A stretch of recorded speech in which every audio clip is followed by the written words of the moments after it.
Catholic Mass Bible reading for July 12th, 2025. Saturday of the 14th week in Ordinary Time. First reading Genesis 49:29-32. Jacob gave his sons this charge: "Since I am about to be taken to my people, bury me with my fathers in the cave that lies in the field of Ephron the Hittite, the cave in the field of Machpelah, facing on Mamre, in the land of Canaan, the field that Abraham bought from Ephron the Hittite for a burial ground. There Abraham and his wife Sarah are buried, and so are Isaac and his wife Rebekah, and there too I buried Leah. The field and the cave in it that had been purchased from the Hittites. Now that their father was dead, Joseph's brothers became fearful and thought, 'Suppose Joseph has been nursing a grudge against us, and now plans to pay us back in full for all the wrong we did him.' So they approached Joseph and said, 'Before your father died, he gave us these instructions.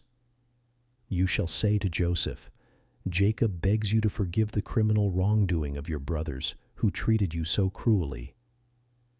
Please, therefore, forgive the crime that we, the servants of your father's God, committed.'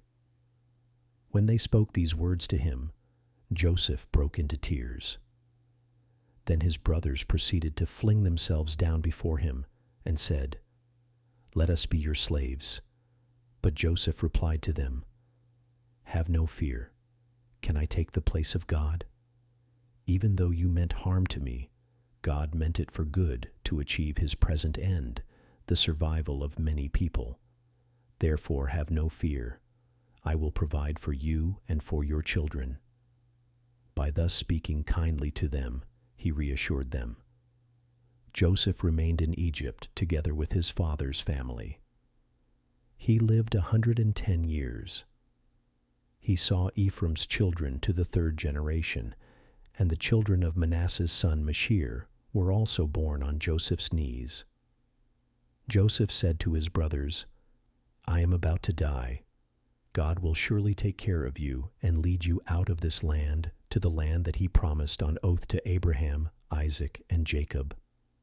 Then, putting the sons of Israel under oath, he continued, 'When God thus takes care of you, you must bring my bones up with you from this place.' Joseph died at the age of 110. Responsorial Psalm.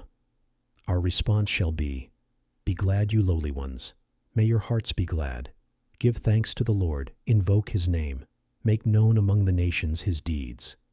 Sing to him, sing his praise, proclaim all his wondrous deeds." Response. Be glad, you lowly ones. May your hearts be glad. Glory in his holy name. Rejoice, O hearts that seek the Lord. Look to the Lord in his strength. Seek to serve him constantly. Response. Be glad, you lowly ones. May your hearts be glad. You descendants of Abraham, his servants, sons of Jacob, his chosen ones.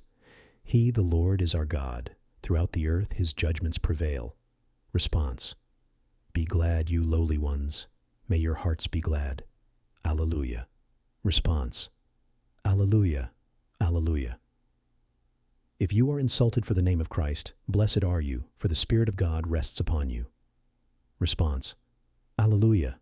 Alleluia. Gospel Jesus said to his apostles, "No disciple is above his teacher, no slave above his master. It is enough for the disciple that he become like his teacher, for the slave that he become like his master."